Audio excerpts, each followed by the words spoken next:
Welcome back to Rainbow Six Extraction. This is quickly becoming my go-to game when I have a little bit of extra time. Right now it's my lunch break on Wednesday, so I don't know when this is going to appear on YouTube. So if you're watching this on YouTube later, happy whatever day it is. Right now for me, it's Groundhog Day. And so the last time I went to Alaska on the stream, I accomplished almost nothing. I went to Eurydice Valley, could not get the biopsy I needed, and ended up getting swarmed. Hopefully, it's going to go a little bit better this time. I did go back to Eurydice Valley, and I had a really successful mission. Actually, one of my most successful missions I've done. I actually beat my first Protean, which is really difficult. And so I was very proud of myself, and I was sad that that was not what I did on the stream. So I don't know how this session is going to go. It's kind of a mixed bag. But one thing I do want to pay attention to is the studies. So this is kind of the process I'm going through. Is I'm trying to get all of the studies done in every location. It looks like right now it's tormentors that I need to focus on. Now, they don't spawn very often. I think that occasionally so far I'll have like one in a level sometimes and often not. So it could be that I'm just not even going to get the chance to fight a tormentor this time around. But they want me to stun one and kill it. And they also want me to damage one with explosives. And destroy them with fire, destroy their projectiles with firearms. That sounds difficult. Okay, so I need to be prepared for this. I can't guarantee that it's going to be a thing that happens, though. I have not been to the Orpheus Research Center, so let's go to the Orpheus Research Center. Let's not play on severe difficulty. Sorry, not ready to do that, especially in single player. Hey there, Malator and Ranithcord. Good to have you both in the chat. So let's see what kind of weird stuff it's going to make me fight.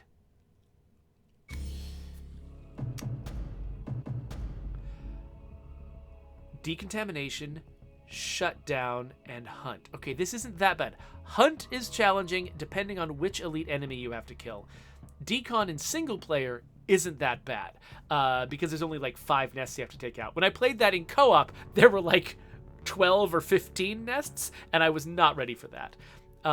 So the character I like to bring for decontamination missions is Hibana, because when you're playing solo, her ability to distribute explosives and set them off remotely means that she can take down the nests much more quickly than other people, and that means that she can, avoid some of the fighting that goes on there. So I'm going to pick Hibana. With my X-Kairos launcher, nothing gets in my way. And then I've got a non-suppressed assault rifle on her as her sort of like big fight weapon, in case we get into some of those.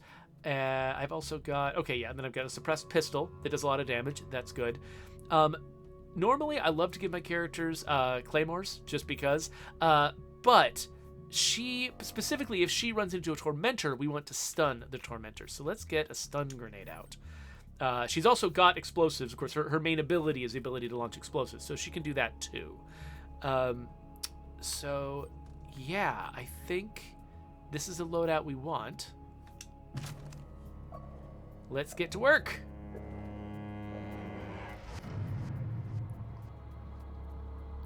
Malator says, I'll be of no help since I haven't played this series in years. I did read the original book, but I doubt that'll help. Yeah, we've gone... I think I do need to turn the volume down slightly. We have gone pretty far afield from the original Tom Clancy book that this whole concept is based on.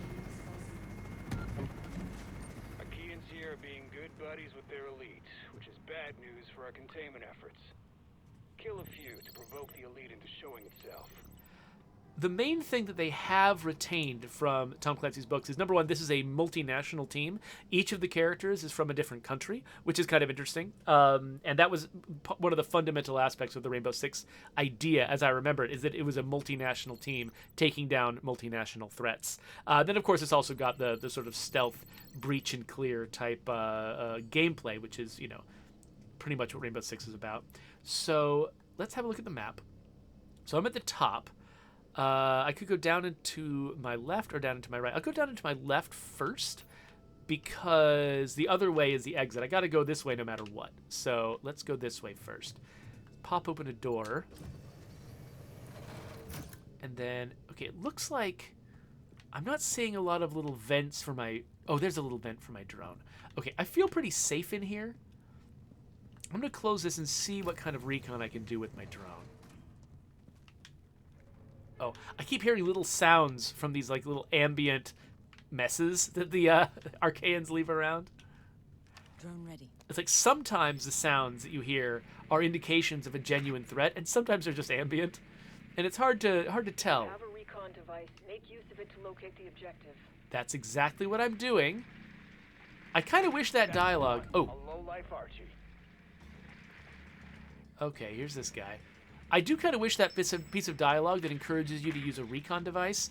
I wish it could tell if you were already using a recon device and just not do it.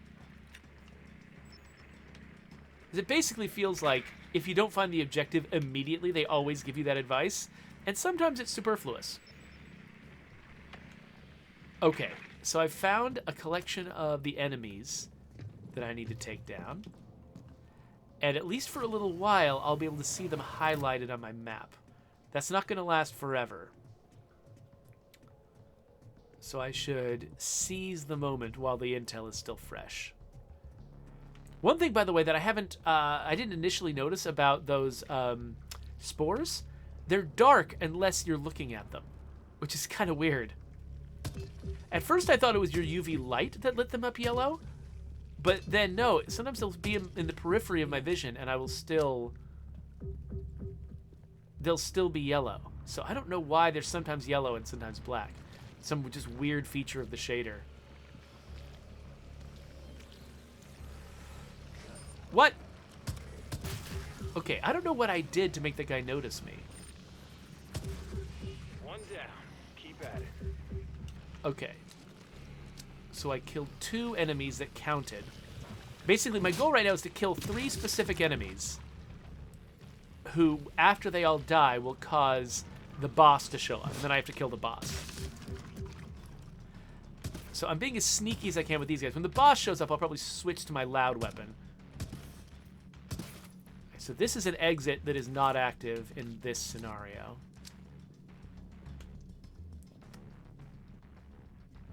All right, so let me look in these doors, and then I'll probably switch back to my drone. Hey there, Wrath of Vaden. Thanks for joining us. Oh, and Senior Sausage and No Wanma, you two are also here. Good to see you. No Wanma says that they haven't played this yet. Yeah, so I'm really glad that this is on Game Pass, because this is the kind of game where I might be a little intimidated by it because it's primarily a co-op game, and I don't really play a lot of co-op. And I often feel like, you know, my money might be wasted on a co-op game because I just don't have a lot of opportunities to play that sort of game. Oh, crap. Okay, that did it. Oh, what? Who are you? What? Dang it. Okay. Now... Oh, crap.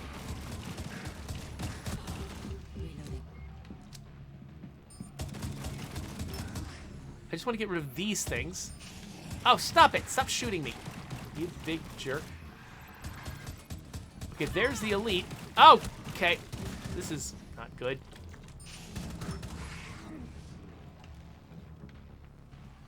Did that say lurker? Was that an elite? I didn't see what the elite was. All I wanted to do was get rid of those spores that are going to inevitably blind me in the middle of combat. Oh, crap. It is a lurker. I hate those guys. You know what?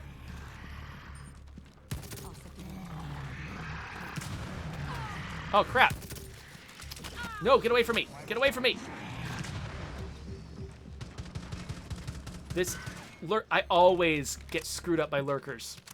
Oh, gosh, get away from me. Get the crap away from me.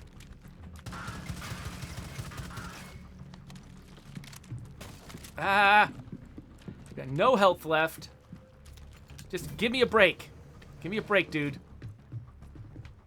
All right. Oh, I can stun him. I forgot I can stun him. Let's get him. Let's let him open the door, and then actually set off some mines. Time to run some ears. Going. Okay. Threat neutralized. Whew. I don't think it can communicate when it's dead. But how should I know? The stun grenade didn't help. He got too far away from it, but... Okay, there's still enemies here, though. Watch me die after completing the objective. However, you can see them through walls. That's helpful. Hey there, Coalición. Or buenas, I should say.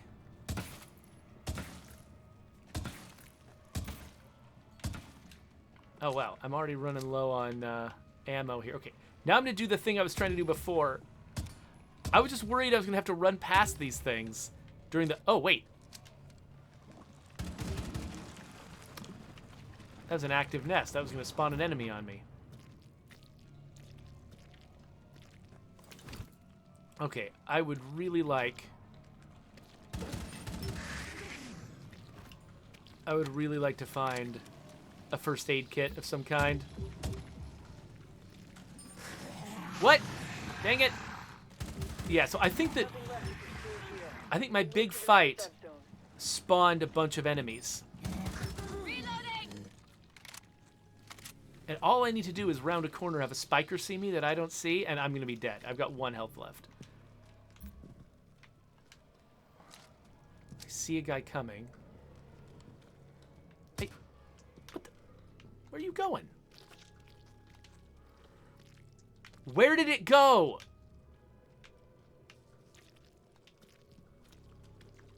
Oh, hello.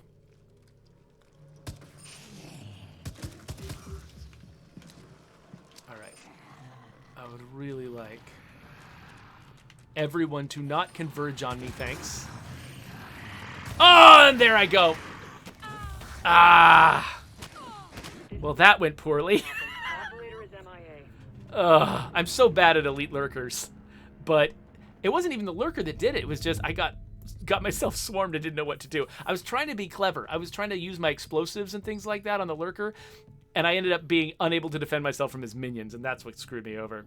So, all right, well, that's fine. That's okay. We've lost Hibana, but we can get her back. Oh no! We've lost progress. It's so sad. Okay, no, we can do this again though. Let's go back to Orpheus. Still at cautious difficulty.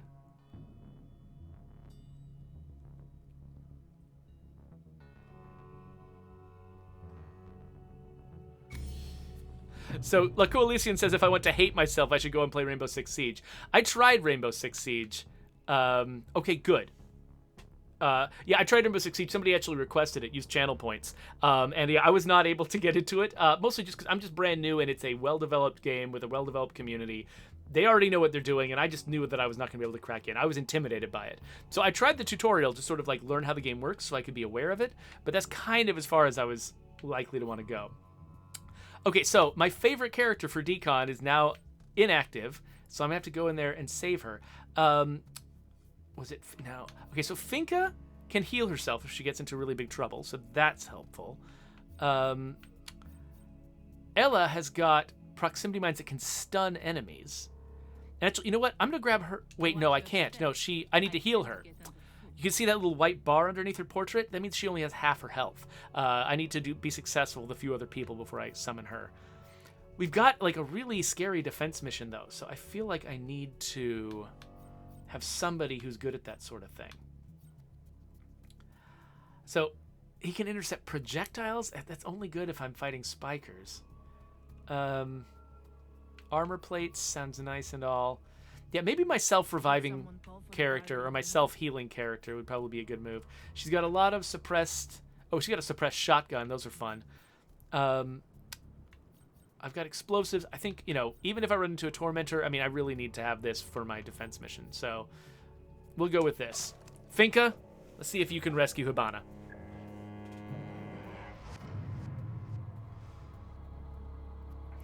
I really love some of these unlockable outfits for the characters, by the way.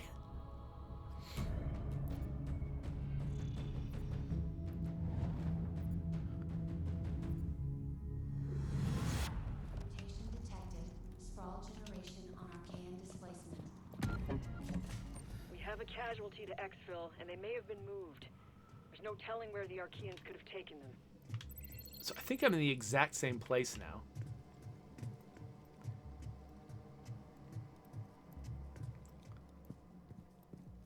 But this whole map is going to have been, you know, outfitted differently with enemies. I'm hoping that because this isn't... So, okay, so what I maybe should have done in the previous mission was do more of a sweep. But before I killed the last target, I should have done more of a sweep and wiped out more nests. Because basically once I started getting into that like pitched battle, the nests all started producing ads, and that was not what I needed. Ugh, one of these.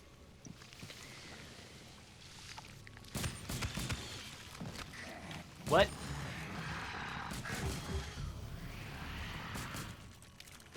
What the heck?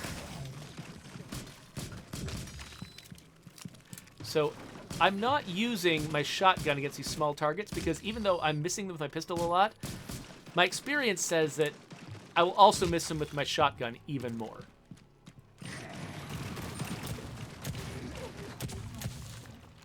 So here's my suppressed shotgun. Yeah, so this immediately went really badly. What I should have done... Objective. Use a recon device if you have one. What I should have done was use my recon drone. I should have come in here and known where all the enemies were first. I decided to be a little bit cowboyish and come in here without doing that, and that turned out to be a mistake.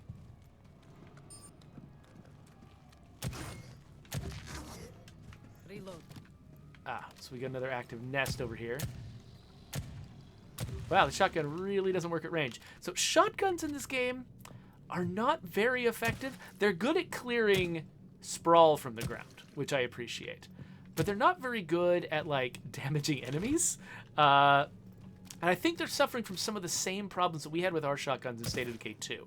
I feel like they've got a small number of pellets with a very random distribution, and it's just very easy for you to shoot at something and feel like, you know, obviously I'm hitting my target, and you're not actually hitting your target.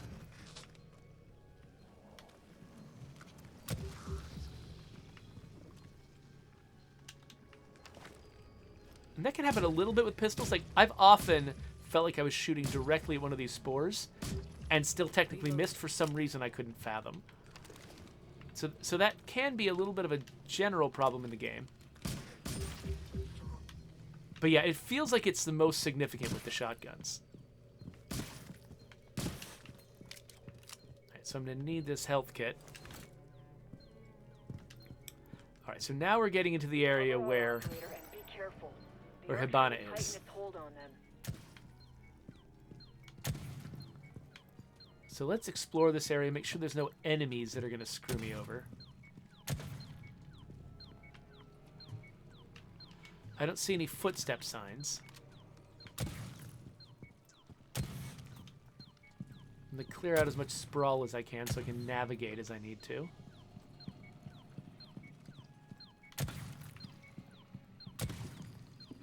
And nobody seems to be... Oh, here's a nest. Okay. Good thing to take care of. I am glad that when an enemy howls, they only trigger nearby nests. If they triggered every nest in the map, that would just be an unsolvable problem. Meanwhile, I'm building up my claymores for the next objective, which is going to require them.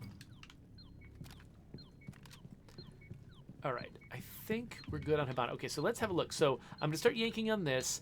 It's going to start being supported by this guy, that guy. Is it just the two? Oh, there's one going over here. That guy. Okay. So let's start pulling. And then they all open up. And then I'm going to take them out. And... No more anchor points. Cool. More operator route. So now that there's no more anchor points, now it can make more anchor points if I take my time pulling them out. Like, for instance, if I was facing resistance from enemies and I had to stop to fight them, this thing could re-establish some anchor points. But if I yank her out quick enough... Keep at it. The arc tree is letting go. Oh, yeah, you saw it started to happen right there. Will only be safe once they're in the extraction pod. All right, we get her back to the extraction pod. I can only use my pistol, which I have exhausted a lot of the ammo for. So hopefully I'm not going to run into anything too nasty. Okay, good. Down in the extraction pod. So I gotta say, like, I really like this mechanic of, like, you know, all of the characters have unique things to offer. Everyone on the Pioneer You really care about, you know, having the right one, but you can lose them. and have to go and get them. I don't know. There's just something very compelling about that consequence. It's like, I'm glad they don't have permadeath in this game, because the way that they're managing their characters, I mean, losing an entire character would be a really big deal. But the fact that they do still amp up the consequences really makes you sort of like, it amps up my anxiety when I'm playing a mission, and the importance of, like, basically, if they didn't have this mechanic where you had to rescue your people, I would always just go really hard and try to get an objective done. Even if I thought that I was about to die, I would just keep running forward, right? So let's just try to get the objective done. But because of this, I'm motivated to run away. Driven. It shows. And Carry that into the next subzone. like beating a hasty retreat is actually a really sort of compelling scenario for a game like this. Like needing to sort of try to get out alive, try to get everybody through the door. Those are the kinds of experiences that you see in movies and television that are among the experiences that these folks are trying to recreate. But if Nothing left for us here. they made Next sort of subzone. if the danger level and sort of the consequences of failure were fairly low, I think people would just be really cavalier and they wouldn't try to protect each other's lives. And so this, the fact that you need to sort of have these rescues and escapes. This means Carapace could be spreading Listen to this guy underground, talk. a foundation for the parasite to adapt. Find those spine things. Okay, it says find those spine things. There'll be multiple spine things if I'm playing with multiple players, but there's only one spine thing when I'm playing in solo. Plant Oh, the charges and what? defend the site until they detonate. Oh, it's right there. Anyway, yeah, so I think that, they, a lot of, when you're trying to create an experience in a game, a lot of it is about creating incentives for the player to create the experience themselves. Like, you can't just, in a game, especially a game that is sort of as liberating as this, where it's like you really are deciding the route you're going to take and the strategy you're going to pursue, it's not very satisfying to sort of just force the player into into something like an escape scenario. At least compared with incentivizing them to do it, like giving them the same motivations as a character in a movie or a TV show that would have to escape, and then have them come to that conclusion themselves and value that decision themselves. I don't know, just you can have it because of that sort of rescuing, that getting captured and rescuing mechanic. There's emotional experiences you can have in this game. That feeling of relief of getting extracted, even with a partially completed objective. Reloading. That feeling of like, oh, okay, I got out. I don't have to do a rescue mission on this character. Whew, is a feeling that would be hard to do if they were just sort of like either forcing it or not, or if they didn't have this mechanic at all. Okay, so I killed one nest nearby. I don't know if that was the only nest. Of course, the game is going to be generating enemies in this area no matter what I do. I think that having nests around is likely to make it worse, but I don't think clearing out the nests makes it, good. Doesn't make it easy. So I've got my claymores. I've got 12 claymores. Claymore is ready. So I'm going to claymore the heck out of this place. Say somebody comes from here, they get claymored. Claymore mine deployed. Somebody comes from here, they get claymored. Mine deployed. Oh, and also, let's make these guys not be here.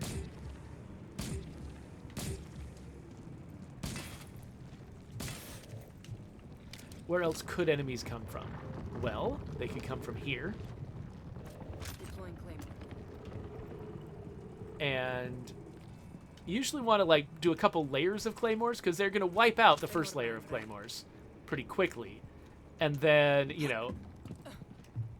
want to have a second line of defense. So you put a first line of defense out here, and then a second line that's much closer to the target. Then I'm going to hang around the target, Claymore is ready. and they'll have to pass through 2 layers to get to me.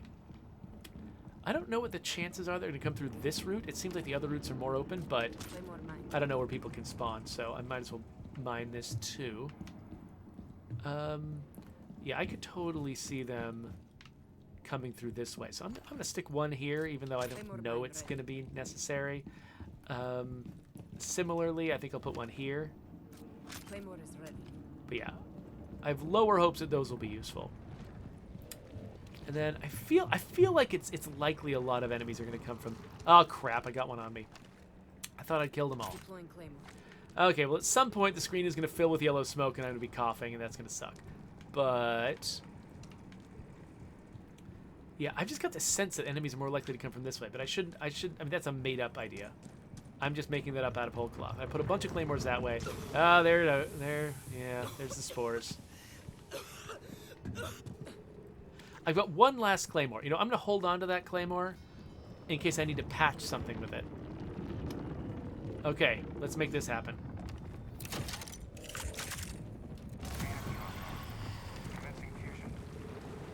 Archeans incoming. Okay, so they're coming from this way. Until they detonate. Hello. Reloaded. Ah, okay. Good to know. Ah, one of my claymores worked.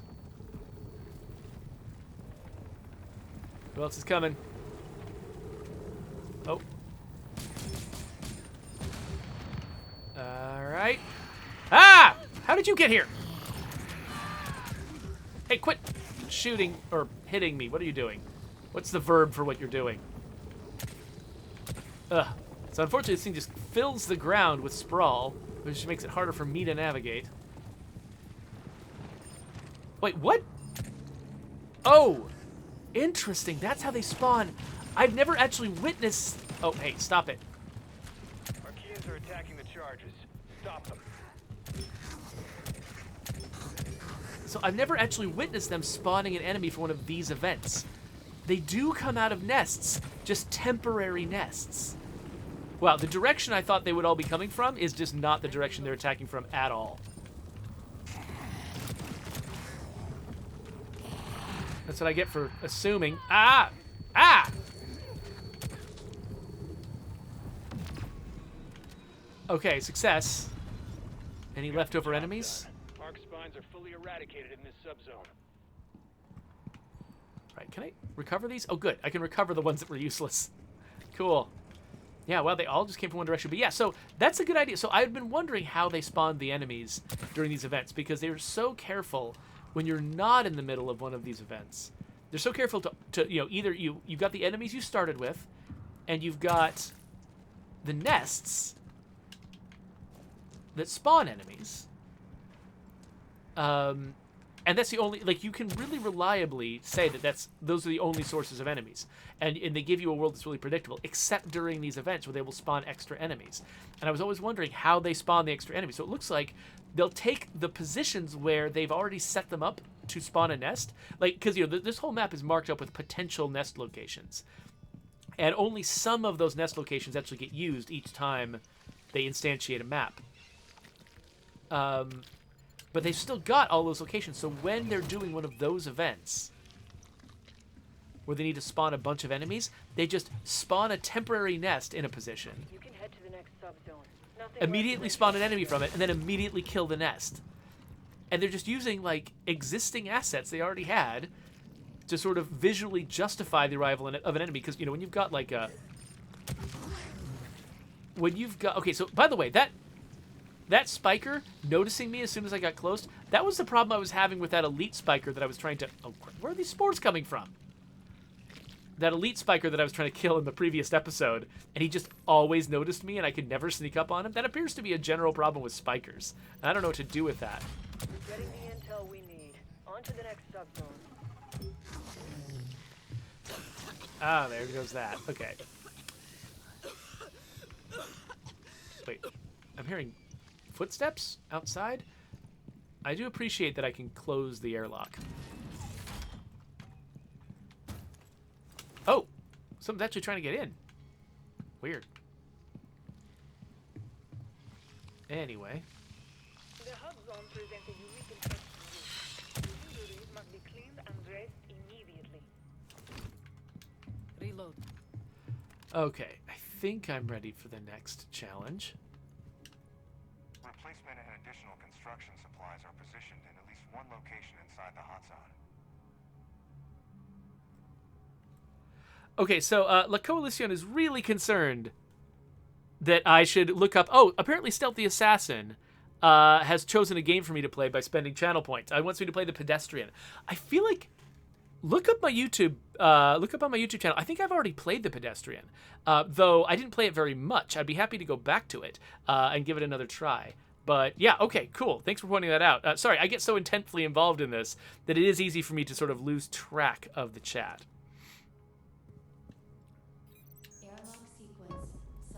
So La Coalition is pointing out that maybe one of the reasons why I'm having trouble with shotguns is because they're deliberately, in this game... Detected abnormal nest. Just a sec. Another I'll let her talk. string. Locate the nest. Because this game, you know, is based on Rainbow Six Siege, Neutralize my target. which is designed for a certain kind of multiplayer game where basically shotguns would be OP if you let them behave like real shotguns. Like you have to give them really powerful limits if you're using them in multiplayer. Okay, there's something there that's invisible. This lurker made one of his minions invisible. He's making multiple minions invisible. It's very inconvenient for me, because it's harder to hit the soft spots on enemies that are invisible. Oh, by the way, I should probably use my special ability to heal myself. It will eventually come back, and I'll be glad that I did this.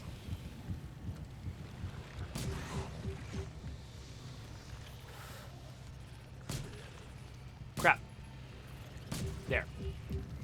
Okay, so I could actually sort of see that enemy well enough to take him out. The lurker, if you hit them in the middle of that little flower thing, you can kill them in one hit when they can't see you. But I don't trust my ability to hit it, and with my shotgun, because the shotguns are really only valuable at very close range, and because they don't use a model where the shotgun uses some kind of cone like we do in State of Decay 2, we use a model where the shotgun uses some kind of cone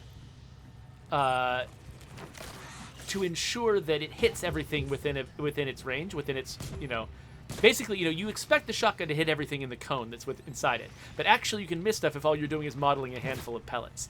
So we use a cone to make sure that we're actually hitting everything that the shotgun looks like it'll hit. And it looks like they might not be doing that. It might only be modeling pellets, which, you know, at close range, all the pellets will hit. But at long range, it can go really badly. And actually, a lot of times, I will be aiming at a lurker with a shotgun, and it will seem like at least one pellet ought to be hitting its weak spot in the middle of the flower. But it doesn't. And so it's just, I'll fire at it with a shotgun, and every single pellet will bounce off its armor. And so it's really, the shotgun is really, really bad for fighting lurkers because of that. And so, I don't know. There's different ways you can handle shotguns. But yeah, I think that explanation makes sense, La Coalition, that they've tuned the shotguns in Rainbow Six Siege for multiplayer, where you want them to be fairly, you know, limited in their capacity to do harm, because shotguns can become OP so quickly in a multiplayer competitive game. But then for a PvE game like this, Eradicate those aberrant nests. they're not exactly Then get ideal. a sample of the malignant neoplasm right from the source. Okay, so if I had Hibana, if I hadn't just had to rescue her, she would be the perfect one for dealing with this, because she could put a bomb on that one, a bomb on that one, and a bomb on that one or something, or maybe the fifth one that I haven't found yet. She could put bombs on all of those, and then like maybe I could start next to these two and then set off the bombs, and they would just all be gone real fast. But I can't do that because I don't have Hibana, because I got her captured. So I know where those four are. Where's the fifth? I think there's usually, yeah, there are 5. So there's the central node. That one doesn't count. Where is the 5th one? I should probably use my recon tool. Oh, nope, there it is. Okay, so I've got 1 here, and then 4 over here. So obviously I should start with the 4. I can wipe them out quickly. Oh, wait. What? Is something following me? I'm getting footsteps. Oh, there must be like the floor below or something. I'm not seeing an enemy. Right. No enemy. Oh yeah, there's dudes down here. Reloading. Okay. So my fear is, as soon as I start shooting these things, there's going to be some kind of alarm, and enemies are going to rush up from downstairs, and it's going to get ugly. I think I'm... Okay, so actually what I'm going to do, I'm actually going to use... I don't usually use claymores in this situation, but I'm going to use some claymores, anticipating that some enemies are going to come from the outside Claymore is ready. and try to support their friends Deploying Claymore. who are defending the green nests. Oh, I know what to do too. The one nest that I can't reach, I'll put a Claymore next to it. It's going to spawn an enemy. Oh, hold on. It's going to spawn an enemy, and the enemy's going to land on the Claymore, and the Claymore might blow both the enemy and the nest up. Claymore mine deployed. I'll put 2 in here just to be sure it happens. Mine deployed. So I've got plenty. And then I'll put 1 more over here, just in case. Claymore is ready. Okay, this might be overkill. I don't know. We'll find out how it goes. Getting a lot of footsteps. And actually, what is the... Okay, so I'm going to put another one on these 2 in case they spawn real fast. Deploying Claymore. All right. Here we go. Keep destroying Abara's nest. And the neoplasm not a nest left. Time for a sample. Okay, and it looks like... Yes! My ploy worked. What do I do with this? Oh, collect sample, not hit it.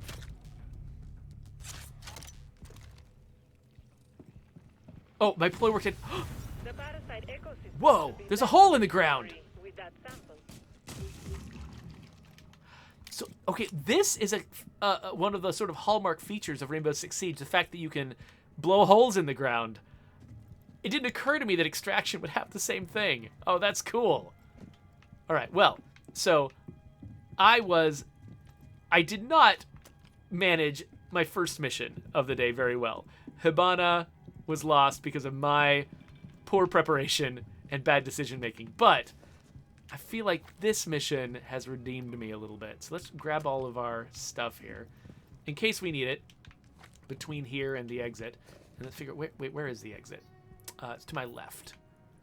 All right. So I don't know. I might not even have to go where all those enemies were downstairs.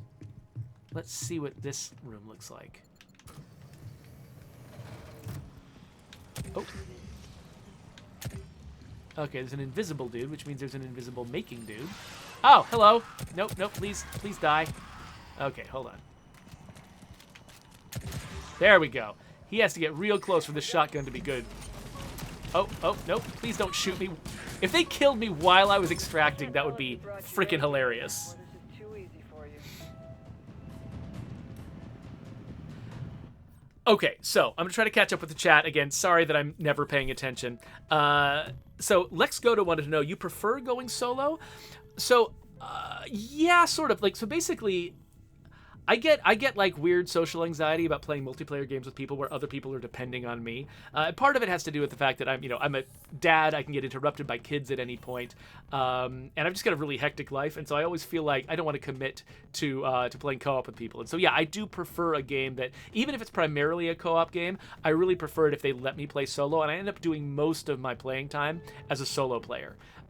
Because it's just, I usually go to video games to relax from all the hectic things in my life, and so doing it as a co-op experience just includes it among the hectic things in my life, and that makes it a little bit more intimidating. So yeah, I do like playing solo, but I mean, this game in particular, it is so geared up for co-op that I do want to try it in co-op a little bit more, probably with maybe with friends from work or something like that. But we'll have to see about that.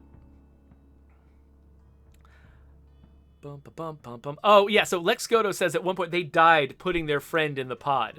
So they were running their friend over to rescue them and then ended up dying. So they basically just made a swap. So at least, it was an even trade. It wasn't like Saving Private Ryan or something like that, where it's like half a dozen people die to save one person. Coalition, no, I have not seen your animated mascot yet. Oh, unless it was that gas mask thing that you posted on Twitter. Was that your mascot? In which case, yes, I did see it. It was adorable. Yeah. Back to 18. And we're going to heal some folks. Okay, we brought back Hibana. We'll have her back. And then we also healed some folks, I believe. Which means I can have my favorite character, Ella, back. So the next mission I go on, I'll probably bring Ella with me. So that'll be good.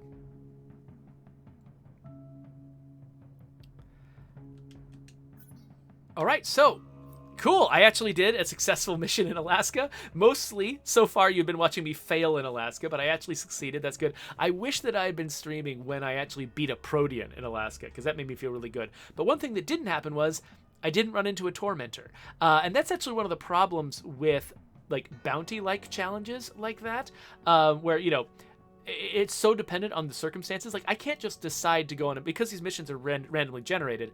I can't just decide to find a Tormentor. I have to wait for it to happen to me, and then I have to, you know, really have my, you know, what studies I'm working on in my head, so that I can, you know, make sure that I'm doing the right thing when I get that rare opportunity to fight a Tormentor. Now, if I was playing at the higher difficulty level, maybe I would be running into them more often, and maybe that's their intent, is that I should be playing at severe difficulty level when I'm in Alaska instead of cautious, which is where I'm playing. But I'm one person. I don't know if, I mean, severe just sounds ridiculous for one person.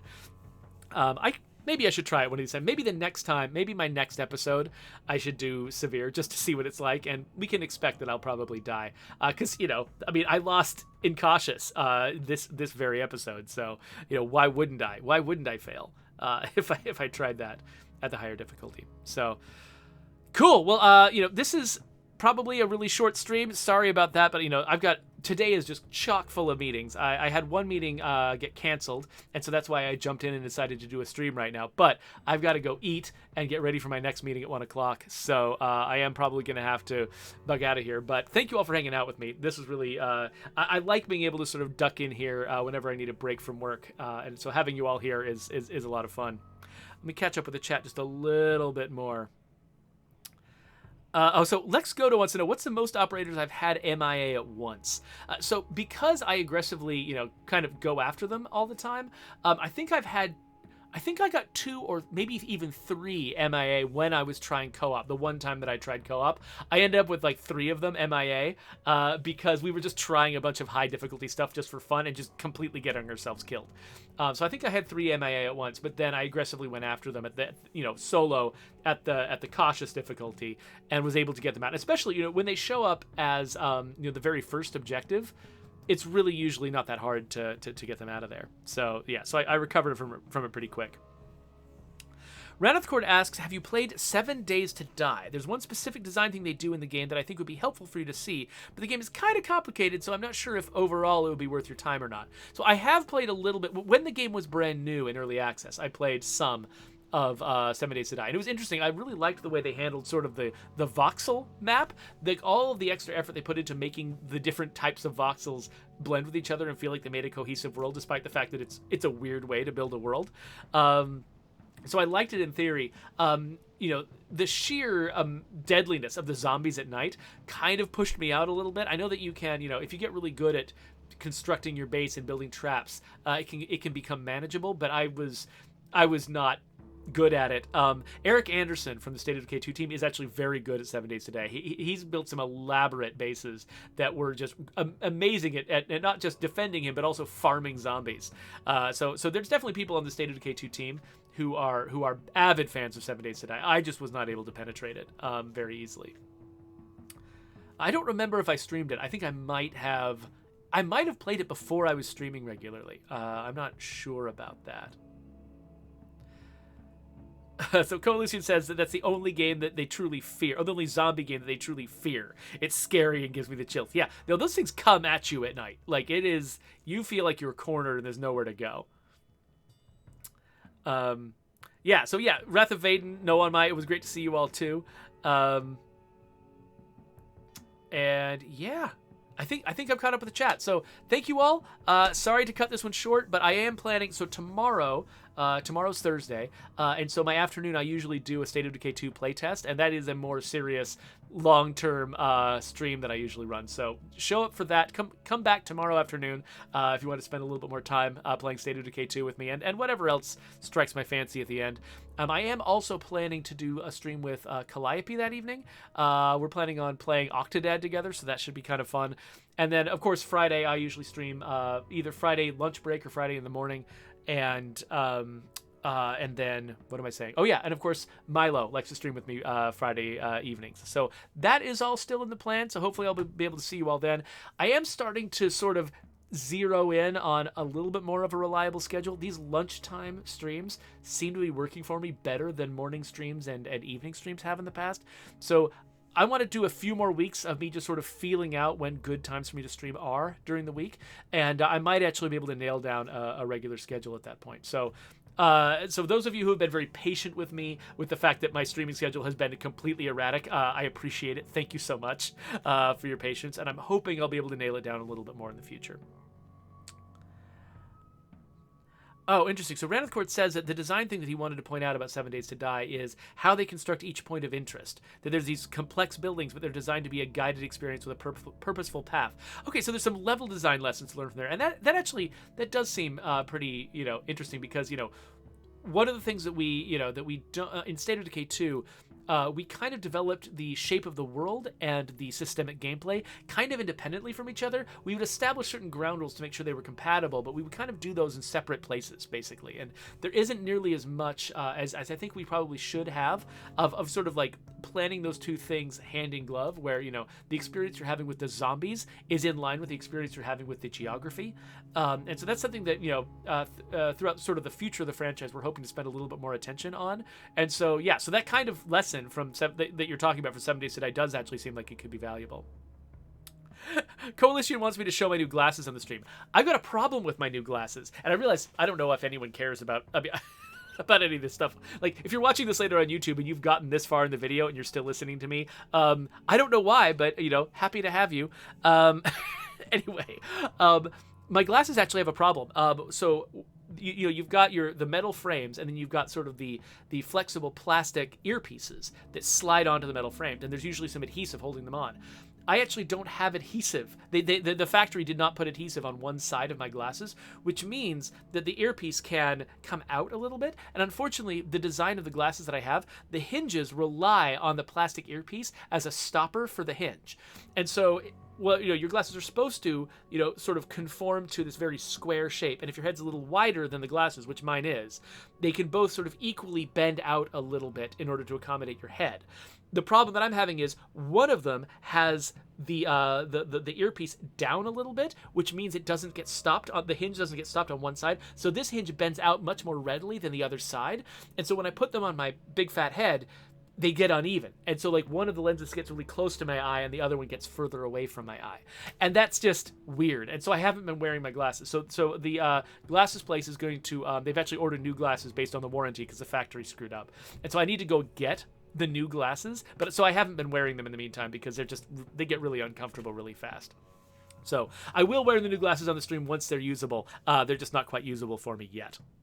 But I'm hoping that I'll be able to resolve that before the official State of Decay 2 stream that I'm hosting next Monday, because I want to have my glasses on for that stream, because they're nice.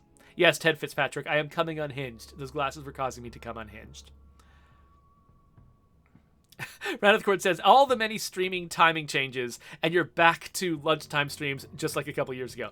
Yeah, I mean, really, part of the thing is, like, those lunchtime streams, because I've just got so many responsibilities at home with 4 kids and all that, those lunchtime streams are great because they happened when I was at work. And obviously, there were no other competing responsibilities and competing, things that I needed to be doing.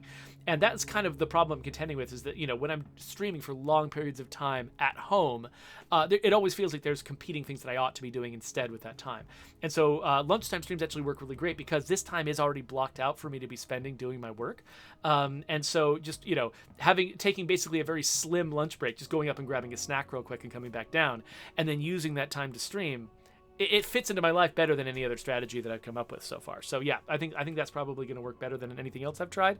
So crossing my fingers, I'm going to keep trying it. Like, if it turns out that for some reason it's disruptive and it's causing a problem with either work or home stuff, I might have to find some other solution. But for now, that feels like it might be what's working. So I'm tentatively hopeful, and we'll see if I can make it work long term. La Coalition is asking if I'm in a basement. I talked about going up for lunch. So we have a split level house, and so our front door is at ground level, and our back door. So our front door is in the middle of the house, and it's at ground level, and the back door is also at ground level, but it's uneven. And so the downstairs is where we have a lot of our, bedrooms, our sort of TV watching space, my office are all downstairs, but the kitchen, the living room, that stuff is all upstairs. which is pretty common for a split level house. In a typical house that's just built at ground level, your kitchen and your public rooms tend to be on the ground level and everything else is upstairs. But we're kind of inverted because we're a split level. That's more information than anyone needed to know about my life. So let's get out of here. There's a subscribe button for YouTube watchers later on. And I love Rainbow Six Extraction. I'm probably going to play more. When I do, it's probably going to be there. So you can click that if you want to.